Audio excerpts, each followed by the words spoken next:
شہریار، آپ مجھے تکلیف پہنچا رہے ہیں اور آپ کا یہاں آنے کا کیا جواز ہے؟ آج تو آپ کو نئی نویلی دلہن کے پہلو میں ہونا چاہیے تھا۔ وہ اپنے دل کی بات زبان پہ لے آئی تھی۔ میں اسی کے پاس تو آیا ہوں۔ ہماری شادی کو 4 سال گزر چکے ہیں، لیکن ازواجی زندگی کی شروعات اب تک ادھوری ہے۔ آج رات مجھے یہ دوری ہمیشہ کے لیے ختم کرنی ہے۔ اس کے لہجے کی تپش دعا کے آواز گم کر رہی تھی۔ کیا آپ پاگل ہو گئے؟ ہمیں اپنے حال پہ چھوڑ دے۔ وہ اس کی مضبوط گرفت میں کسی بے بس پرندے کی طرح تڑپنے لگی۔ شہریار نے اس کی مذمت پر برہم ہو کر اس کے نازک کندھے پر اپنے دانت گاڑ دیے۔ اف، یہ کیا بدتمیزی ہے؟ کیا آپ ہمیں کچا چبانے کا ارادہ رکھتے ہیں؟ اس کی نزاکت کا یہ آرام تھا کہ شہریار کی ذرا سی سخت گرفت سے ہی اس کی جلد سرخ ہونے لگی تھی۔ وہ جس شدت اور غصے سے اس پہ برسنے آیا تھا، اس کومل رخ کو دیکھ کر اندر سے پگھلنے لگا۔ تم نے جو حرکت کی ہے، اس کے بعد تو میرا یہی جی چاہتا ہے کہ تمہیں خود میں جذب کر لوں۔ اس نے دعا کی روئی جیسے نرم گالوں پر اپنے دانت کا دباؤ بڑھایا تو وہ رونے پر مجبور ہو گئی۔ خبردار، اب رونا بالکل بھی نہیں ہے۔ پھر اگلی ہی گھڑی اس نے دعا کو اپنے سینے سے لگا لیا۔ اس کے گال پر اپنے ہی دیے ہوئے زخم پر اپنی مخملی لبوں سے پیار کا مرہم رکھنے لگا تو چلتے ہوئے گال پر دعا کو ایک انوکھا سا سکون محسوس ہونے لگا۔ عائشہ نے اسے تقریب کے لیے تیار ہوتے دیکھ کر اپنے لم بھیجے اور تشویش سے پوچھا، دعا ایک بار پھر سے ٹھنڈے دماغ سے سوچو، کیا تمہارا وہاں جانا واقعی ضروری ہے؟ ہاں عائشہ، میرا وہاں جانا اب ایک قرض بن چکا ہے، اور آج زندگی میں پہلی بار اتنا اہتمام سے سج رہی تھی۔ ہمیشہ جدید مغربی ملبوسات، ایکسٹریکس اور گلے میں سکارف پہننے والی کسی الڑ سی لڑکی آج سرخ رنگ کے بھاری اور بیش قیمت لباس میں کسی آسمانی حور کا روپ دھارے ہوئے تھی۔ اس پر بالکل روایتی دلہن گمان کا ہو رہا تھا۔ ہدیہ تو اسے ٹک ٹک کے بہانے دیکھی جا رہی تھی۔ اسے خوف تھا کہ کہیں دعا کو اس کی اپنی ہی نظر نہ لگ جائے۔ لو جی، ہم تو بالکل تیار ہیں، بتائیے کیسے لگ رہی ہوں؟ اس کی نیلی چمکدار آنکھیں اس وقت بجلیاں گرا رہی تھی اور اس کے حسن کتاب لانا ہادے کے بس کی بات بھی نہ تھا۔ اس نے آگے بڑھ کر محبت سے اس کی بلائے لی اور صدقہ اتارا۔ اگرچہ دعا کے چہرے پہ ایک مصنوعی مسکراہٹ تھی، لیکن ہادے بخوبی واقف تھی کہ اس وقت دعا کا دل اندر سے ٹوٹ کر کرچی کرچی ہو رہا تھا۔ وہ دنیا کی شاید پہلی لڑکی تھی جو اپنے ہی شوہر کی دوسری شادی کی تقریب میں دلہن کی طرح بن ٹھن کے جا رہی تھی۔ وہی شوہر جس نے 4 سال قبل پورے خاندان کی رضامندی سے دعا کو اپنے نکاح میں لیا تھا۔ امیر شہریار سلطان، جو دعا کے پھپھو ذات تھا، آج اس کے اپنے سگے چچا کی بیٹی سے بیاہ رچانے جا رہا تھا۔ آج مہندی کی رات تھی اور دعا کا جانا طے تھا، اور جب جانا ہی تھا تو اتنے تیاری کے ساتھ جانا تھا کہ سسرال والوں کو پتہ چلے کہ دلہے کی پہلی اور اصل منکوہا آئی ہے۔ چلیں اب، دعا نے اپنے دوپٹے کو ایک خاص انداز سے سنبھالتے ہوئے ہادیہ سے کہا۔ ہادیہ نے اساوت میں سر ہلایا اور دونوں کمرے سے باہر چلے آئے۔ سامنے ہی خاندان کے دیگر افراد کھڑے بے چینی سے اسی کا انتظار کر رہے تھے۔ بابا جانی، دعا مسکرا کر اپنے والد میر طارق کے گلے سے لگ گئی۔ ان کے سینے میں دکھ کا ایک لاوا دہک رہا تھا، جیسے ان کی بیٹی کا یہ مصنوعی حوصلہ مزید ہوا دے رہا تھا۔ دعا میری بچی، تم وہاں کیوں جا رہی ہو؟ مت جاؤ۔ وہ بظاہر بے بس کھڑے تھے، لیکن اندر سے وہ بھی مکمل ٹوٹ چکے تھے۔ ہادیہ اپنی والدہ کے پاس جا کے کھڑی ہوئی اور اس کی آنکھوں میں بھی آنسو تیرنے لگے۔ بابا، اگر ہم آج اس محفل میں شریک نہیں ہوں گے تو سب یہی سمجھیں گے کہ ہم اس فیصلے پہ ماتم کر رہے ہیں۔ میں دنیا کو یہ دکھانا چاہتی ہوں کہ ہم اپنی زندگی میں بہت مطمئن ہیں۔ ہمیں ان کے فیصلے سے کوئی فرق نہیں پڑتا۔ امی، بابا، آپ دونوں کو بھی میرے ساتھ چلنا چاہیے۔ آخر کار بابا آپ کی اکلوتی بہن کی بیٹے کی مہندی کی رات ہے۔ اس نے مسکرا کر والدین کو مخاطب کیا تھا۔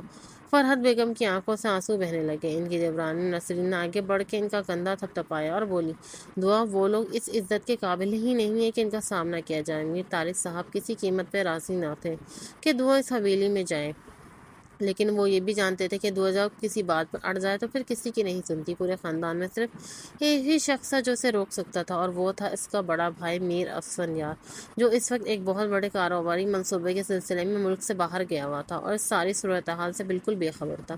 کسی نے اسے فون پہ بتایا بھی نہیں تھا، کیونکہ میر طارق نے سختی سے منع کر رکھا تھا، مگر تقدیر کی خبر وہاں بھی پہنچ چکی تھی۔ بابا، ہم تو اس قابل ہیں نا کہ لوگ ہمیں دیکھیں۔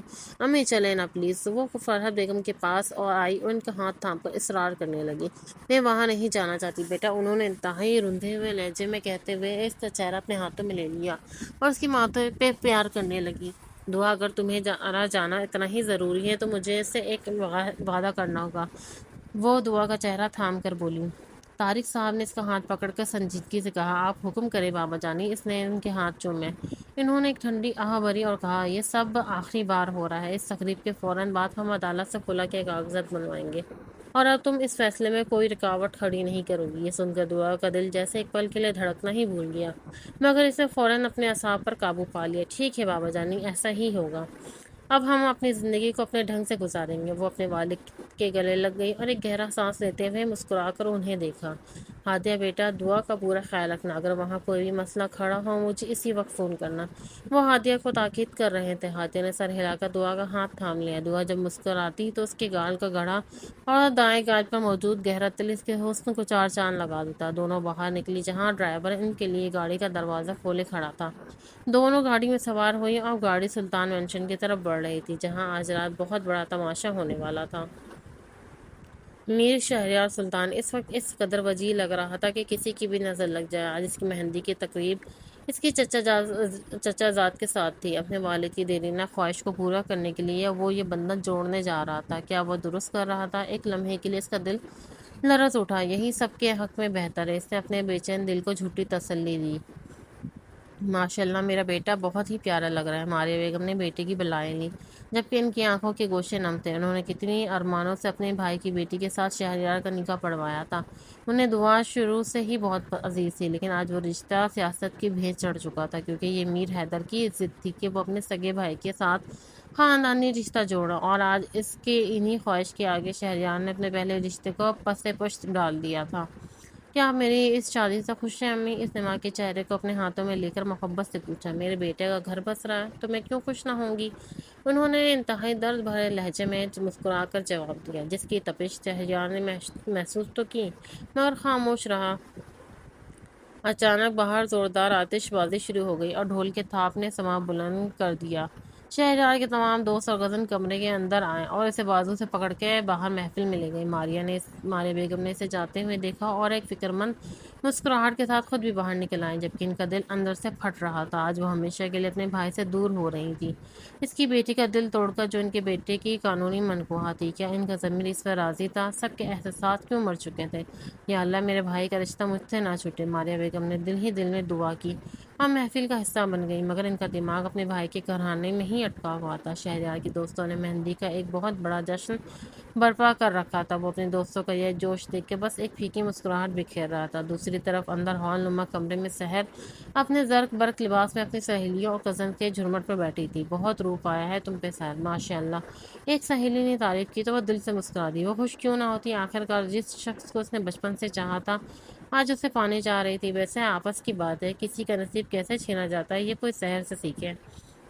اپنی ایک کزن کی اس طنز آمیز بات پہ سحر کا چہرہ ایک دم اتر گیا۔ تمہارا کیا مطلب؟ ایسی کوئی بات نہیں سمجھی تم، جو جس کے مقدر میں ہوتا ہے اسے مل کے رہتا ہے، اس کی خاص سہیلی صبا نے کڑک کر جواب دیا تو وہ کزن ہنس دی۔ ہاں یہ تو تم نے بالکل سچ کہا، جو جس کا نصیب ہوتا ہے وہ اسے مل ہی جاتا ہے۔ کاش لوگ اس حقیقت کو سمجھتے اور دوسروں کے بنے بنائے نصیب پر نظر نہ رکھتے۔ خیر تمہیں یہ شادی مبارک ہو۔ وہ کزن اپنی بات کہہ کر چلی گئی۔ سحر کی آنکھوں میں آنسو تیرنے لگے۔ ارے سحر، تم کسی کی بات کو دل پہ مت لو، شہریار سلطان ہمیشہ سے تمہارا تھا اور تمہیں مل گیا، یہ سب بس تم سے حسد کر رہی ہیں، صبا نے سحر کو دلاسا دیا۔ دوسری طرف میر طارق صاحب کی بیٹی کی گاڑی سلطان مینشن کے بڑے فاٹک کے اندر داخل ہوئی۔ وہ نہایت ہی پروقار انداز میں ہادیہ کی گاڑی سے نیچے اتری۔ دعا، کیا تم یہ سب برداشت کر پاؤ گی؟ سامنے دلہن کی طرح سجی ہوئی حویلی کو دیکھ کر دعا کی آنکھ کا ایک کونا بھیگ گیا، مگر اگلے ہی پل اس کے چہرے پہ ایک جاندار مسکراہٹ نمودار ہوئی۔ اب یہاں بہت کچھ ایسا ہونے والا ہے ہادیہ، جو کسی کے وہم و گمان میں بھی نہیں ہوگا۔ چلو اندر چلتے ہیں۔ دعا نے ہادیہ کو آنکھ دبا کر اشارہ کیا اور اس کا ہاتھ تھام لیا۔ اسی وقت ہادیہ کے موبائل پر اس کے بھائی اسفند میریار کی کال آنے لگی۔ دعا تم چلو، میں یہ ضروری کال سن کر آتی ہوں۔ ہادیہ نے ایک طرف ہوتے ہوئے فون کان سے لگایا۔ دعا نے لاپرواہی سے اپنے کندھے اچکائے اور اپنے بھاری لباس کو سنبھالتی ہوئی اندر کی طرف بڑھ گئی۔ جیسے ہی وہ ہال کے دروازے پر پہنچی، ایک دم وہاں مکمل سناٹا چھا گیا۔ سب کی نظریں داخلی راستے پہ کھڑی اس بے پناہ حسین لڑکی پر جا ٹھہری۔ لوگ بنا پلکے جھپکائے دعا کو دیکھنے لگے۔ وہاں موجود ہر شخص کے چہرے پہ حیرت اور بے یقینی تھی۔ ایک پل کے لیے دعا کا دل اندر سے لرزا، لیکن اگلے ہی لمحے خود کو اعتمادی ظاہر کرتے ہوئے وہ ایسے مسکرائے جیسے یہ سارا ماحول اس کے سامنے کوئی حیثیت ہی نہ رکھتا ہو۔ اسٹیج پہ بیٹھی سحر کی نگاہیں بھی جب اس کی طرف اٹھی تو وہ دیکھتی ہی رہ گئی۔ وہیں کے قریب ہی رخ پھیرے شہریار سلطان بھی کھڑا تھا، جو اچانک سب کو خاموش دیکھ کر وہ حیران ہوا، اور جیسے ہی اس نے سحر کی نظروں کے تعاقب میں دیکھا، اس کی اپنی سانسیں بھی حلق میں اٹک گئیں۔ اسی وقت ڈی جی نے موسیقی تبدیل کیا اور ایک تیز سپاٹ لائٹ نے دعا کو اپنے فوکس میں لے لیا۔ کوئی بھی شخص اپنی نظریں اس کے سحر انگیز حسن سے ہٹا نہیں پا رہا تھا۔ تمام مہمان دلہن کو بھول کر اسے دیکھنے لگے۔ وہ سب بہت خوش دلی اتفاق سے ملتی ہوئی مسکراتی ہوئی آئی، مگر اس کے چہرے کی مسکراہٹ کے پیچھے ایک گہرا طوفان چھپا ہوا تھا۔ سحر نے نم آنکھوں سے شہریار کو دیکھا، جس کی نظر دعا پر کچھ اس طرح جم چکی تھی کہ وہ پلک جھپکانا بھی بھول گیا تھا۔ وہ اس کی منقوہ تھی، صرف اس کے حسن کی ملکہ آج پہلی بار اپنے پورے جاہو جلال کے ساتھ اس محفل میں آئی تھی۔ شہریار کے ذہن میں اس کا وہ پرانا روپ ابھرا جس میں وہ ہمیشہ سادہ کپڑے میں رہتی تھی، بنا کسی بناؤ سنگار اور زیورات کے۔ اس کی سادگی میں بھی ایک قیامت تھی۔ شہریار نے تو ایک طویل عرصے سے اسے دیکھا ہی نہیں تھا، کیونکہ وہ دونوں خاندانوں کے درمیان آنا جانا ختم ہو چکا تھا، اور آج جب وہ مکمل دلہن بن کر اس کے سامنے کھڑی تھی، شہریار کے دل کی تار بری طرح جھنجھلا اٹھی۔ دعا سامنے اپنی پھوپھی ماریہ بیگم کو دیکھ کر چہکتی ہوئی ان سے گلے ملی۔ ماریہ بیگم نے جیسے ہی اسے اپنے سینے سے لگایا، ایسا لگا جیسے تپتے ہوئے وجود پر شبنم گر گئی۔ ان کی آنکھیں بھر آئی۔ اس کا چہرہ چومتے ہوئے ماریہ بیگم بولی، میری دعا، تم اس وقت دنیا کی سب سے پیاری لڑکی لگ رہی ہو۔ پھوپھی جانی، یہ تو آپ کی محبت ہے، جس نظر سے آپ مجھے دیکھتی ہیں۔ آپ کو آپ کے بیٹے کی یہ شادی بہت بہت مبارک ہو۔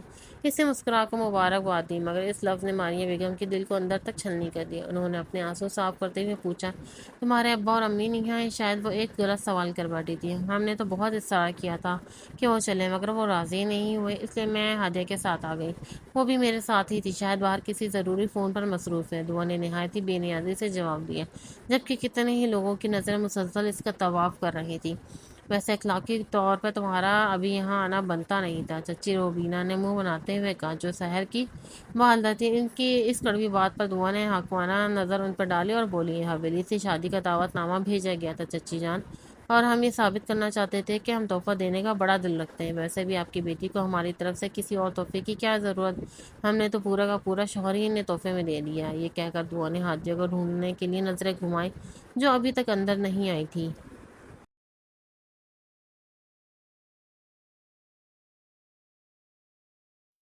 باہر فون پر اسفندیار انتہائی غصے میں تھا۔ وہاں کیوں گئی ہے ہادیہ؟ وہ جانتی ہے کہ وہاں کیا حالات ہے، پھر بھی امی اور ابا نے اسے کیوں نہیں روکا؟ بھیا سب نے اسے روکنے کی بہت کوشش کی تھی، لیکن دعا کسی کی سننے والی کہاں ہے؟ ہادیہ نے دھیمی آواز میں جواب دیا، وہ جانتی ہی ہے کہ وہاں اس کے ساتھ کیا سلوک ہو سکتا ہے۔ ہادیہ، تم اسی وقت دعا کو لے کر گھر واپس جاؤ۔ جی بھیا، میں اسے کہتی ہیں۔ آج اچانک کسی نے ہادیہ کو بری طرح سے پیچھے سے دھکا دیا۔ اوہ، معذرت چاہتی ہوں محترمہ، یہ غلطی سے ہو گیا، ایک عورت نے کہا۔ کیا ہوا ہادیہ، تم ٹھیک ہو؟ اسفندیار کو فون پہ کچھ گڑبڑ محسوس ہوئی۔ جی بھیا، میں بالکل ٹھیک ہوں، وہ بس کسی کا پاؤں لگ گیا تھا۔ کیا تمہیں کسی نے چھوا ہے؟ اسفندیار کا غصہ ساتویں آسمان پر پہنچ چکا تھا، اور اس کا بس نہیں چل رہا تھا کہ وہ اڑ کر وہاں پہنچ جائے اور اپنی بہنوں کی حفاظت کرے۔ نہیں بھیا، کسی نے نہیں چھوا، آپ پریشان نہ ہو، میں اندر جا کر دعا کو لیتی ہوں اور ہم گھر جا رہے ہیں۔ 1 منٹ سے پہلے اندر جاؤ، اور باہر کھڑے ہونے کی کیا ضرورت تھی؟ کیا اندر سگنل نہیں آ رہے؟ اب کی بار وہ غصے سے دھاڑا۔ جی جی، میں جا رہی ہوں۔ ہادیہ نے فوراً فون بند کیا اور ایک گہرا سانس لے کر اندر کی طرف قدم بڑھائے۔ وہ ان دونوں بہن بھائی کی سخت مزاجی سے اچھی طرح واقف تھی، اور اکثر ان کے بیچ میں پس بھی جاتی تھی۔ ہادیہ جیسے ہی ہال کے اندر داخل ہوئی، دعا کی نظریں اس پہ پڑی۔ میں کب سے تمہیں ڈھونڈ رہی ہوں، کہاں رہ گئی تھی تم؟ اس نے ہادیہ کا ہاتھ تھاما اور ایک طرف لے گئی۔ دعا بھیا کا فون تھا، وہ بہت غصے میں ہیں اور کہہ رہے ہیں کہ فوراً گھر واپس آؤ۔ ہادیہ کی بات سن کے دعا کے مسکراہٹ ایک پل کے لیے غائب ہوئی۔ مبارک باد دیے بغیر کیسے چلی جاؤں؟ اپنے محبوب سے بچھڑنے کا ایک اصول ہوتا ہے ہادیہ، کہ اگر یہ جدائی موت ہے تو موت سے پہلے ایک آخری دیدار تو فرض ہوتا ہے۔ اس کی اس باتوں سے ہادیہ کے رونگٹے کھڑے ہو گئے۔ وہ دعا کے بچپن کی عشق کی واحد گواہ تھی، وہ محبت جو دعا نے بچپن سے شہریار سے کی تھی۔ اب وہ عشق ایک جنون کی شکل اختیار کر چکا تھا، جہاں سے واپسی کا کوئی راستہ نہ تھا۔ وہ ہادیہ کے ساتھ اسٹیج کی طرف بڑھ گئی، جہاں سب کی نظریں اب بھی اس پر جمی ہوئی تھیں۔ نتاشا، تمہیں مہندی کی یہ رات بہت بہت مبارک ہو۔ وہ مسکرا کر اس کے گلے لگ گئی، جبکہ شہریار بنا پلک جھپکائے مسلسل اسے ہی دیکھ رہا تھا۔ ارے تم اپنے ہاتھوں پر مہندی کیوں نہیں لگائی؟ اچانک دعا کی نظر سحر کے سونی ہتھیلیوں پہ پڑی۔ یہ تو بالکل اچھی بات نہیں سحر، مہندی لگانا تو دلہن کا پہلا حق ہوتا ہے، وہ بھی اپنے ہونے والے شوہر کے نام کی۔ اس نے ایک نظر شہریار کو دیکھا جو اپنی پوری وجاہت کے ساتھ وہاں کھڑا تھا۔ دیکھنے والوں کو اس وقت اسٹیج پر سحر اور شہریار کے بجائے شہریار اور دعا کی جوڑی زیادہ جچ رہی تھی۔ سحر کا چہرہ تو ایسا مرجھایا ہوا تھا جیسے خزاں کا کوئی پہلا پتا ہو۔ چلو کوئی بات نہیں، تمہارے حصے کی مہندی ہم لگا دیتے ہیں۔ اس نے شہریار سے بمشکل اپنی نظر ہٹائیں اور ہدیہ کے ہاتھ سے مہندی کی کون لے کر سحر کا ہاتھ تھام لیا اور اس کی ہتھیلی پر شہریار کا نام لکھنے لگی۔ یہ منظر وہاں موجود ہر شخص نے دیکھا اور کئی موبائل کیمروں میں قید ہو گیا۔ میرا شہریار سلطان، یہ نام تمہارے ہاتھوں پہ کتنا جچ رہا ہے۔ اسے انتہائی حسرت سے اس نام کو دیکھتے ہوئے سحر سے کہا۔ سحر کو اس کی ذہنی حالت پر شبہ ہونے لگا، کیونکہ دعا حویلی کی وہ لڑکی تھی جو کسی دوسرے کزن کے منہ سے بھی شہریارہ کا نام سننا برداشت نہیں کرتی تھی، اور آج وہ خود اپنے ہاتھوں سے اس کا نام لکھ رہی تھی۔ سحر خود بھی دعا کے غیر معمولی حسن سے ہمیشہ خوفزدہ رہتی تھی اور شہریار کو دل و جان سے چاہتی تھی، مگر نکاح کے اس بندھن سے اسے ہمیشہ کے لیے خاموش رکھا تھا۔ آج دعا کا یوں اپنے سامنے ہار مانتے دیکھ سحر کے اندر بہت خوشی ہو رہی تھی۔ تمہاری امی پوچھ رہی تھی کہ ہم اپنی نئی بھابھی کو کیا تحفہ دیں گے۔ اب کوئی بار دعا کا لہجہ دھیما ہو گیا اور سب کی نظریں دوبارہ اس پہ ٹک گئیں۔ وہ آج سب کو حیرت کے جھٹکے دے رہی تھی، خاص طور پہ شہریار کو۔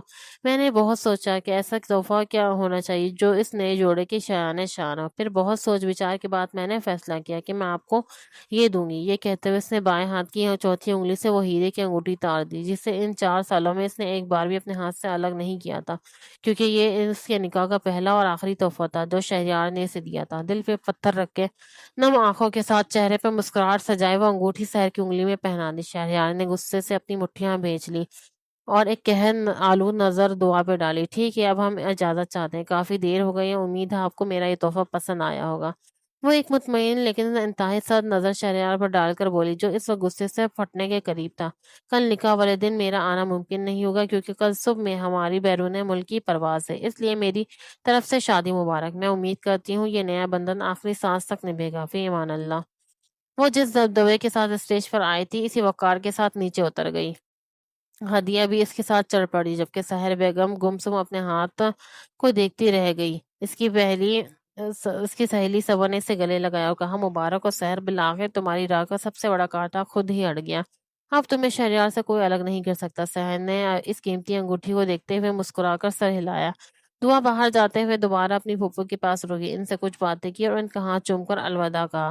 وہ رہی تھی مسلسل، اور اس کے گال کا گڑھا آج کچھ زیادہ ہی گہرا لگ رہا تھا۔ یار کتنی قیامت لڑکی ہے، اتنا انتہائی خوبصورت ہے، یہ کون ہے؟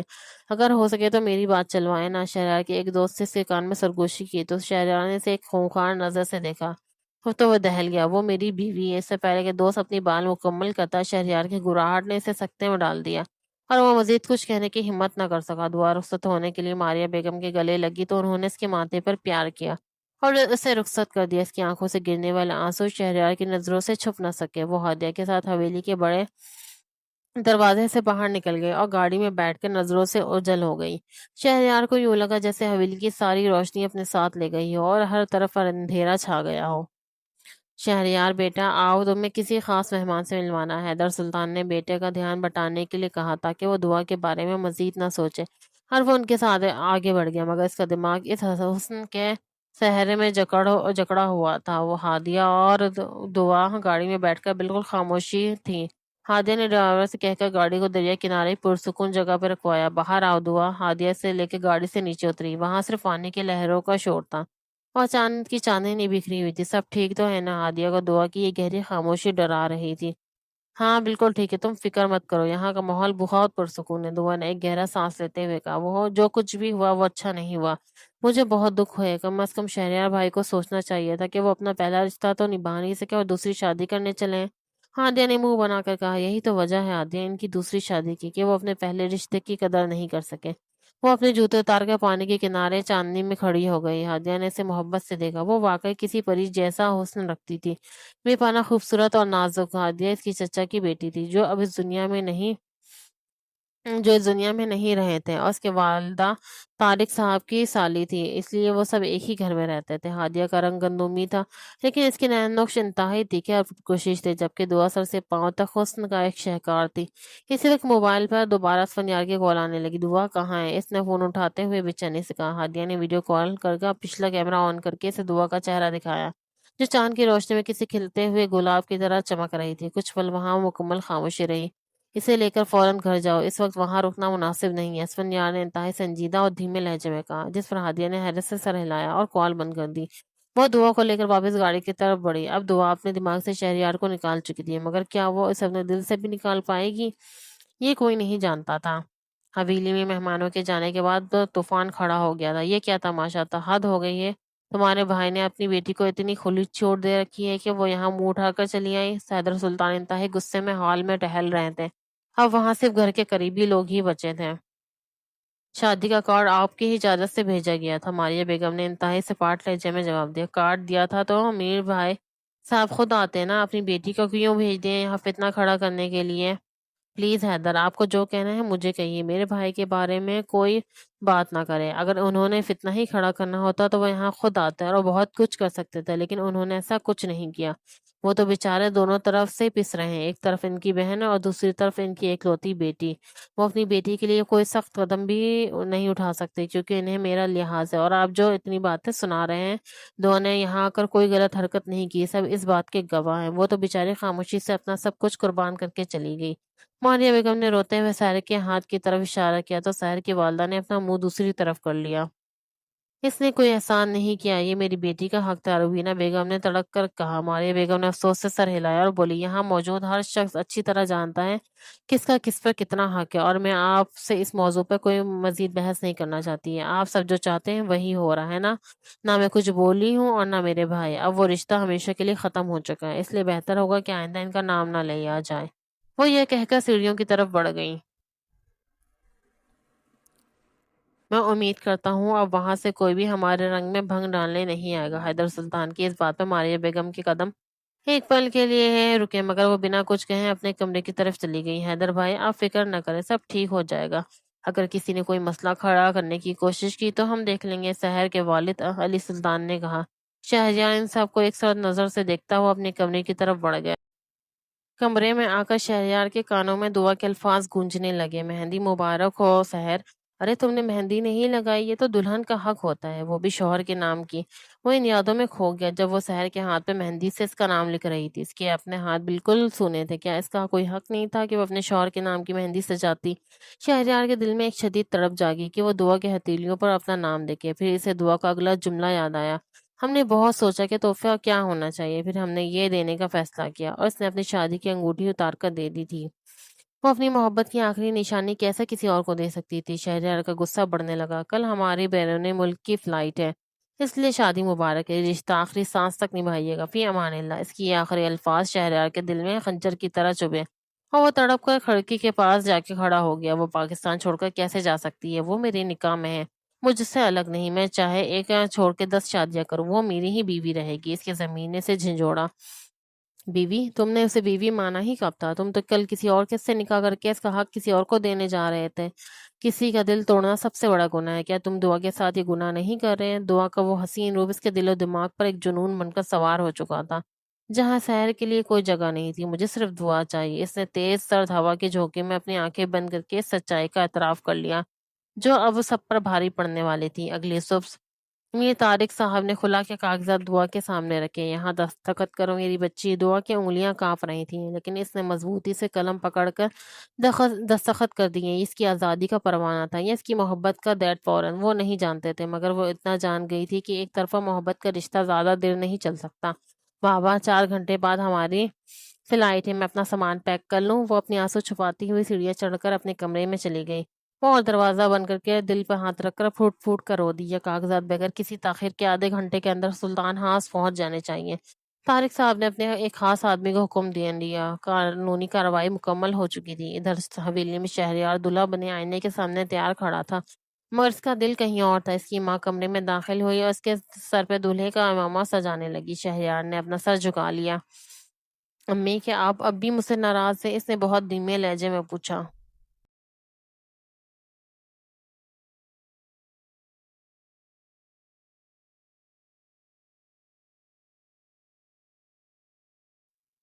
آج میری بیٹی کی زندگی کا نیا آغاز ہے۔ میں نہیں چاہتی تم ماضی کی تلخیوں کو ساتھ لے کے آگے بڑھو۔ یہ صرف تمہاری زندگی نہیں، اب سحر بھی تمہارے ساتھ جڑنے جا رہی ہے۔ اپنی بیوی کو ہمیشہ خوش رکھنا اور اس کے ساتھ مخلص رہنا، یہ ایک شوہر کا فرض ہوتا ہے۔ منافقت مت کرنا، نکاح سے پہلے اپنا دل اور دماغ بالکل صاف کر لو تاکہ سحر کے ساتھ کوئی ناانصافی نہ ہو۔ انہوں نے اس کی شیروانی درست کرتے ہوئے کہا، اور جو ناانصافی میں دعا کے ساتھ کر رہا ہوں اس کا کیا؟ شہرہ کے لبوں سے یہ الفاظ غیر ارادی طور پر نکلے تو ماریہ بیگم خاموش ہو کر رہ گئی۔ وہ ماں کے ساتھ سیڑھیاں اتر کر نیچے آئے جہاں سب سہرا بندی کے لیے تیار کھڑے تھے۔ اس کے والد نے اپنے سینے سے لگا کر مبارکباد دی۔ دوسری طرف دعا اپنا سامان سمیٹ کے سب سے گلے مل رہی تھی۔ والدین کی آنکھیں نم تھی۔ دعا مت جاؤ، یہ ہادیہ نے اس کے ہاتھ تھام کر کہا، جانا ضروری ہے ہادیہ، یہاں رہوں گی تو جی نہیں پاؤں گی۔ میں ایک نئی زندگی شروع کرنا چاہتی ہوں، میرے لیے دعا کرنا، اور جب بھیا واپس آئے ہیں تو انہیں کہنا کہ وہ مجھ سے ملنے ضرور آئیں۔ وہ ہادیہ اپنی ماں کے گلے لگ کے رو پڑی۔ ہم روز فون پہ بات کریں گے نا امی، اپنا خیال رکھے گا۔ پر بیگم نے اسے اپنے سینے سے لگا لیا۔ وہ سب کچھ ختم کر کے جا رہی تھی۔ وہ گاڑی میں بیٹھی تو گاڑی ایئرپورٹ کی طرف دوڑنے لگی۔ اس نے کسی کو بھی ساتھ آنے سے منع کر دیا تھا کیونکہ وہ ایئرپورٹ پہ انہیں روتا ہوا نہیں دیکھ سکتی تھی۔ گاڑی کی کھڑکی سے باہر دیکھتے ہوئے اسے شہریار کی یاد شدت سے آئی۔ اس نے اپنی سونی انگلی کو دیکھا جس کی نشانی وہ واپس کر کر آئی تھی۔ نکاح کی محفل جم چکی تھی۔ میر شہریار سلطان ولد حیدر سلطان، آپ کا نکاح سحر علی بنت علی سلطان سے طے پایا ہے، کیا آپ کو یہ نکاح قبول ہے؟ ہال میں مکمل خاموشی تھی اور شہریار کا دل صرف دعا کے لیے دھڑک رہا تھا۔ اسی وقت ایک ملازم نے بھاگتے ہوئے شہریار کے ہاتھ میں ایک لفافہ تھما دیا اور کہا، یہ ابھی کوئی باہر دے کر گیا ہے۔ شہریار نے جیسے ہی اسے کھول کر دیکھا اس کے ہوش اڑ گئے۔ وہ عدالت کی طرف سے کھلا کر نوٹس تھا جو دعا نے بھیجا تھا۔ کیا ہوا شہریار، یہ کیا ہے؟ حیدر سلطان نے آگے بڑھ کر وہ کاغذات دیکھنے چاہے مگر شہریار نے فوراً وہ کاغذات واپس لفافے میں ڈالے اور اسٹیج سے نیچے اترنے لگا۔ کہاں جا رہے ہو شہریار؟ نکاح کی رسم ابھی باقی ہے۔ باپ کی سخت آواز پر وہ رکا۔ سب کی نظریں اس پر تھیں اور پردے کے پیچھے بیٹھی سحر کا دل ڈوب رہا تھا۔ بابا، میرا جانا بہت ضروری ہے، مجھے اپنے پہلے اور اصل رشتے کو بچانا ہے اور نبھانا بھی۔ وہ انتہائی مضبوط لہجے میں بولا۔ تم ہوش میں تو ہو؟ یہ کیا بکواس کر رہے ہو؟ حیدر سلطان نے اس کا ہاتھ پکڑ کر اسٹیج کی طرف لے جانا چاہا مگر شہریار اپنی جگہ سے نہ ہلا۔ بابا، میں اپنا پہلا رشتہ نہیں توڑ سکتا، اور میری بیٹی کا کیا؟ علی سلطان غصے سے چلاتے ہوئے آگے بڑھ گئے۔ ماحول میں شدید تناؤ پھیل گیا۔ ماریہ بیگم کی آنکھیں خوشی سے چمک اٹھی۔ شہریار نے پردہ ہٹا کر سحر کی طرف قدم بڑھائے تو وہ بھی اپنی جگہ سے کھڑی ہو گئی۔ سحر کی آنکھوں سے آنسو بہہ رہے تھے۔ سحر، دعا تمہیں اپنی انگوٹھی دے کے گئی تھی لیکن یقین جانو وہ صرف ایک انگوٹھی تھی۔ میرا دل، میری محبت اور میرا عشق وہ سب اپنے ساتھ لے گئی ہے۔ میں یہ مانتا ہوں کہ مجھے یہ سچائی قبول کرنے میں دیر ہو گئی ہے، لیکن یہ بھی سچ ہے کہ میں تمہارے لیے وہ جذبات کبھی محسوس نہیں کر پایا جو دعا کے لیے ہیں۔ اس سب کے باوجود اگر تم مجھ سے نکاح کرنا چاہتی ہو تو میں کبھی تمہیں ایک بیوی ہونے کا حق نہیں دے پاؤں گا کیونکہ میرا یہ حق صرف اور صرف دعا کا ہے اور وہی اس کی حقدار ہے۔ میں سر سے پاؤں تک صرف دعا کا ہوں۔ اس کی اونچی آواز نے پورے ہال کو سکتے میں ڈال دیا۔ تم بہت غلط کر رہے ہو شہریار، علی صاحب نے دکھ سے کہا۔ میں پہلے وہ غلط کر رہا تھا چچا جان، میں اپنے والد کی ضد کی خاطر کئی زندگیاں برباد کرنے جا رہا تھا۔ میں نے ان کی بات مانی پر میرا دل نہیں مانا۔ سحر، سوچ لو، مجھے سے تمہیں میرے نام کے سوا کچھ نہیں ملے گا۔ سحر نے ایک پل کے لیے سر جھکایا۔ وہ ایک ایسے شخص کے ساتھ زندگی کیسے گزار سکتی تھی جس کا دل کسی اور کے پاس ہو؟ اس نے ایک بڑا فیصلہ کیا۔ شہریار، اس نے پکارا۔ شہریار رکا یا پلٹا نہیں۔ سحر آگے بڑھی اور اپنی انگلی سے وہ انگوٹھی اتار کے شہریار کی ہتھیلی پہ رکھ دی اور بولی، اس انگوٹھی پر اور آپ پر صرف دعا کا حق ہے، میرا نہیں۔ اور جس دن آپ اسے پوری عزت اور مان کے ساتھ اس گھر میں واپس لائیں گے میں خود یہ امانت اسے لوٹا دوں گی۔ وہاں موجود ہر شخص سحر کے اس بڑے دل کی داد دینے لگا۔ شہریار نے ایک نظر اپنے والد کو دیکھا جنہوں نے غصے سے منہ پھیر لیا تھا۔ پھر وہ اپنی ماں کی طرف بڑھا۔ امی، آپ مجھے آپ کی دعا چاہیے۔ میری دعائیں ہمیشہ تمہارے ساتھ ہیں میرے بچے۔ انہوں نے اس کا ماتھا چوما۔ شہریار نے پرسکون ہو کر مسکراتے ہوئے اپنا سہرا اتارا اور ایک طرف رکھ دیا، پھر اپنے والد کو زبردستی گلے لگایا اور باہر نکل گیا۔ سب جانتے تھے کہ اس کا رخ اب کس طرف ہے۔ دبئی کے ہوائی اڈے پہ اترتے ہی دعا نے ایک گہرا سانس لیا اور کچھ دیر وہیں کھڑی رہی۔ اس کا دل بالکل خالی ہو چکا تھا۔ اس نے اپنی گھڑی پر وقت دیکھا تو رات ہو چکی تھی۔ اب تک تو وہاں نکاح اور رخصتی بھی ہو چکی ہوگی، اس نے سوچا، اور اس کا دل پھٹنے لگا۔ جس اسے اس انسان سے سچی محبت وہ کرتی تھی اسے کسی اور کے لیے چھوڑ دینا آسان نہیں ہوتا۔ وہ ایئرپورٹ سے باہر آئے جہاں ڈرائیور گاڑی لیے کھڑا تھا۔ وہ سوار ہو کر اپنی خالہ شاہینہ کے بنگلے پہ پہنچ گئی۔ اب اس سے یہیں رہنا تھا اور ماضی کو بھولنا تھا۔ وہ اپنی خالہ سے گلے ملی جنہوں نے محبت سے اس کا استقبال کیا۔ کیسی ہو میری باربی؟ انہوں نے اس کے نرم گال چومے۔ میں بالکل ٹھیک ہوں خالہ جانی، دعا نے مسکرا کر جواب دیا۔ دوسری طرف پاکستان میں شہریار طوفانی انداز میں میر طارق صاحب کے گھر میں داخل ہوا۔ تمہیں اندر آنے کی اجازت کس نے دی؟ طارق صاحب نے غصے سے پوچھا۔ شہریار سلطان کو اپنی بیوی کے پاس آنے کے لیے کسی کی اجازت کی ضرورت نہیں ہے۔ کیا کہاں ہے دعا؟ وہ سیدھا اصل بات پر آیا۔ اب تمہارا دعا سے کوئی تعلق نہیں۔ خلا کے کاغذات مل گئے ہوں گے، ان پر دستخط کرو اور یہ قصہ ختم کرو۔ یہ قصہ میری آخری سانس کے ساتھ ہی ختم ہوگا مامو جانی۔ اس نے کاغذات کے دو ٹکڑے کر دیے۔ یہ رہا میرا جواب۔ دعا میری تھی، میری ہے اور ہمیشہ میری ہی رہے گی، وہ مضبوط لہجے میں کہہ کر پلٹا۔ اگر وہ تمہاری ہے تو تم کس کے ہو؟ تم تو شادی کرنے جا رہے تھے نا؟ میر طارق کے اس بات نے اس کے قدم وہیں روک دیے۔ شہریار سلطان صرف اور صرف دعا کا ہے، وہ یہ کہہ کر باہر نکل گیا۔ ہادیہ اس کے پیچھے بھاگی اور بولی، شہریار بھائی، وہ دبئی میں اپنی خالہ کے گھر ہے اور آپ سے بہت محبت کرتی ہے۔ وہ محبت نہیں، عشق کرتی ہے ہادیہ، اور میں اس بات کا یقین دلانے جا رہا ہوں کہ میں بھی اس سے بے پناہ محبت کرتا ہوں۔ شہریار نے مسکرا کر ہادیہ کے سر پر ہاتھ رکھا اور اگلی ہی فلائٹ سے دبئی پہنچ گیا۔ رات کے 9 بج رہے تھے جب اس نے گاڑی بنگلے کے سامنے روکی۔ دعا کھڑکی کے پاس کھڑی چاند کو دیکھ رہی تھی۔ شہریار نے جو راستے سے اندر آنے کا فیصلہ کیا۔ دعا نے رات کا کھانا کھایا اور تھکن کا بہانہ کر کے اپنا موبائل بند کر کے بستر پہ لیٹ گئی، مگر اسے بستر کانٹوں کی طرح چبھ رہا تھا اور ذہن میں عجیب و غریب مناظر آ رہے تھے کہ اس وقت شہریار اپنی نویلی دلہن کے ساتھ ہوگا۔ یا اللہ مجھے صبر دے۔ وہ کھڑکی کے پاس کھڑی ہو کر رونے لگی۔ اس نے اپنے گالوں کو سختی سے رگڑا تو وہ سرخ ہو گئی۔ اسے لگا باہر سڑک پر شہریار کھڑا ہے، پر جب دوبارہ دیکھا تو وہاں کوئی نہ تھا۔ اس نے اسے اپنا وہم سمجھا اور جیسے ہی وہ بستر کی طرف بڑی کمرے کی لائٹ چلی گئی، وہ اندھیرے میں اپنا موبائل ڈھونڈنے لگی کہ اچانک اسے کمرے میں کسی کی موجودگی کا شدید احساس ہوا اور اس کے رونگٹے کھڑے ہو گئے۔ اس سے پہلے کہ وہ چیختی، کسی نے اندھیرے میں پیچھے سے اس کی کمر میں ہاتھ ڈال کر اسے اپنے سینے سے لگا لیا اور اس کے منہ پہ ہاتھ رکھ کر اس کے کان کے پاس اپنے لب رکھ دیے۔ دعا کا پورا وجود پسینے سے شرابور ہو گیا۔ اس کا دل کہہ رہا تھا کہ یہ لمس جاننے پہچانے والا ہے، پر دماغ ماننے کو تیار نہ تھا۔ اس شخص نے جیسے ہی دعا کے گردن پر اپنے دانتوں کا دباؤ بڑھایا، دعا کی سسکی اس کے ہاتھ کے نیچے دب گئی۔ مجھے تنگ مت کرو محترمہ، ورنہ ایسی سزا دوں گا کہ یہ رات چاہ کر بھی بھول نہیں پاؤ گی۔ یہ جانی پہچانی آواز سنتے ہی دعا نے خود کو بالکل ڈھیلا چھوڑ دیا۔ شہریار سلطان واقعی اس کے پاس پہنچ چکا تھا۔ شہریار آپ؟ وہ پہلی بار اس کا نام لیتے ہوئے ہکلائی۔ میرے علاوہ کسی اور میں یہ ہمت ہو سکتی ہے کہ وہ تمہیں یوں چھوئے؟ شہریار نے جھٹکے سے اسے اپنی طرف موڑا اور اسے اپنے بازوؤں کے حصار میں لے لیا۔ دونوں کے چہرے کے درمیان صرف 1 انچ کا فاصلہ تھا اور ان کی گرم سانسیں ایک دوسرے سے ٹکرا رہی تھیں۔ شہریار نے اس کا چہرہ اوپر اٹھا کر اس کی تھوڑی پر شدت سے پیار کیا تو وہ تڑپ اٹھی۔ شہریار، آپ مجھے تکلیف پہنچا رہے ہیں۔ آپ یہاں کیوں آئے ہیں؟ آج تو آپ کو نئی نویلی دلہن کے پاس ہونا چاہیے تھا۔ میں اسی کے پاس سے ہی تو آیا ہوں۔ ہماری شادی کو 4 سال بعد آج یہ رات مکمل ہونی ہے۔ شہریار نے محبت سے کہا۔ آپ پاگل ہو گئے ہیں؟ ہمیں چھوڑ دیں۔ وہ اس کی گرفت سے نکلنے کی ناکام کوشش کرنے لگے۔ شہریار نے اس کے روئی جیسے نرم گالوں پر اپنے لب رکھے اور اسے بچوں کی طرح چپ کروانے لگا۔ دعا کو اس کے اس انداز میں ایک انوکھا سکون مل رہا تھا۔ آپ ہم سے دور ہو جائیں، اب ہمارے درمیان ایسا کوئی رشتہ نہیں رہا۔ ہم خلا کے کاغذات پر دستخط کر کر آئے ہیں، اب آپ آزاد ہیں۔ دعا نے نظر چرا کر کہا۔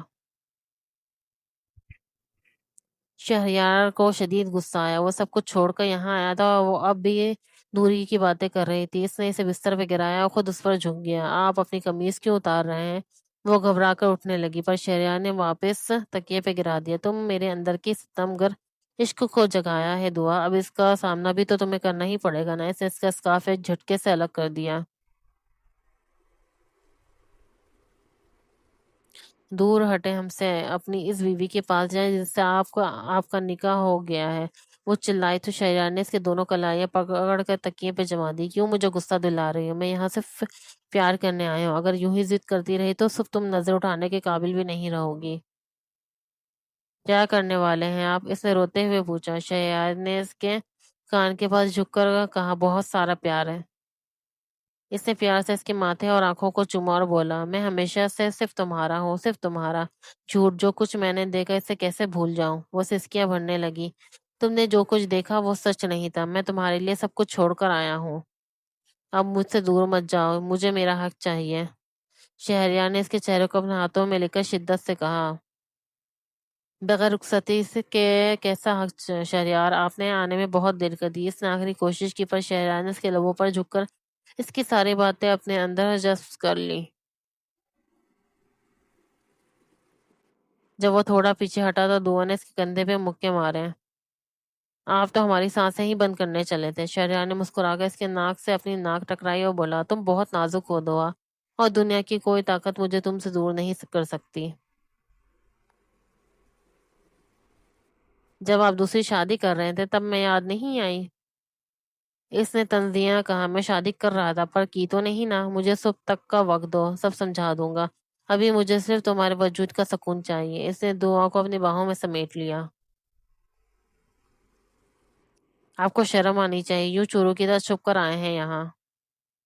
سیدھے راستے سے نہیں آ سکتے تھے؟ دعا نے اسے گورا۔ شہریار ہنس دیا اور اسے بچوں کی طرح اپنی گود میں بھر لیا۔ تم بھی تو مجھ سے عشق کرتی ہو دعا، پھر یہ انکار کیوں؟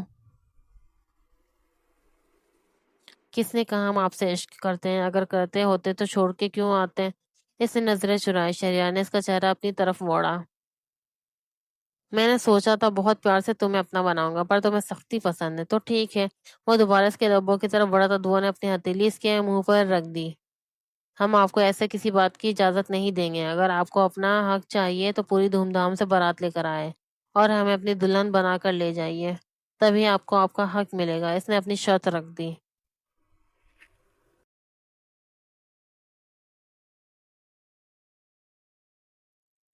شہریار نے کچھ پل خاموشی سے اسے دیکھا، پھر مسکرا کر بولا، اور جو میں پاکستان میں سب کے سامنے اپنا نکاح توڑ کر ایمرجنسی فلائٹ سے تمہارے پاس یہاں پہنچا ہوں، اس کی کوئی اہمیت نہیں ہے نا؟ اس لیے تو آپ کو آخری یہ موقع دے رہی ہوں۔ دعا نے مسکرا کر اپنی باہیں اس کے گلے میں ڈال دی اور شرما کر اس کے سینے میں چھپ گئی۔ کچھ عرصے بعد شہریار نے تمام غلط فہمیاں دور کی، اپنے سالے میر اسفند یار کو بھی منایا اور پوری دھوم دھام سے دبئی سے دعا کی بارات لے کر پاکستان واپس سلطان مینشن آیا۔ حویلی میں دعا کا ایک ملکہ کی طرح استقبال کیا گیا۔ سب نے پرانے گلے شکوے بھلا کر اسے دل سے قبول کر لیا، اور اس سب میں سحر کا بہت بڑا کردار تھا، جس نے مسکرا کر دعا کا استقبال کیا اور اس کے ہیرے کی انگوٹھی واپس اس کی انگلی میں پہناتے ہوئے کہا، یہ تمہاری امانت تھی دعا، جو آج میں تمہیں لوٹا رہی ہوں۔ دونوں نے روتے ہوئے ایک دوسرے کو گلے لگا لیا۔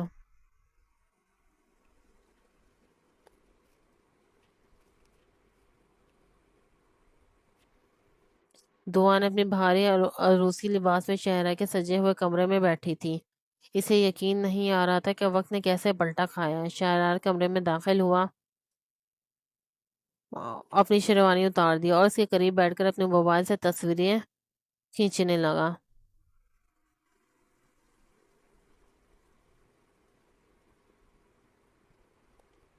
آپ یہ کیا کر رہے ہیں شہریار؟ اس نے آہستہ سے پوچھا۔ سوچ رہا ہوں یہ تصاویر سب کو دکھاؤں گا۔ شہریار نے شرارت سے کہا، ہرگز نہیں، سب مذاق اڑائیں گے۔ دعا نے اس سے موبائل چھیننے کی کوشش کی، پر شہریار نے اسے محبت سے بستر پہ گرا دیا اور موبائل ایک طرف رکھ کر اس پر جھک گیا۔ شہریار کی پری، آج کوئی روک ٹوک نہیں ہوگی، میں نے تمہاری ہر بات مانی، اب میری باری ہے۔ اس نے محبت بھرے لہجے میں کہا تو اس بار دعا نے پھر مسکرا کر خود کو ہمیشہ کے لیے شہریار کے نام کر دیا۔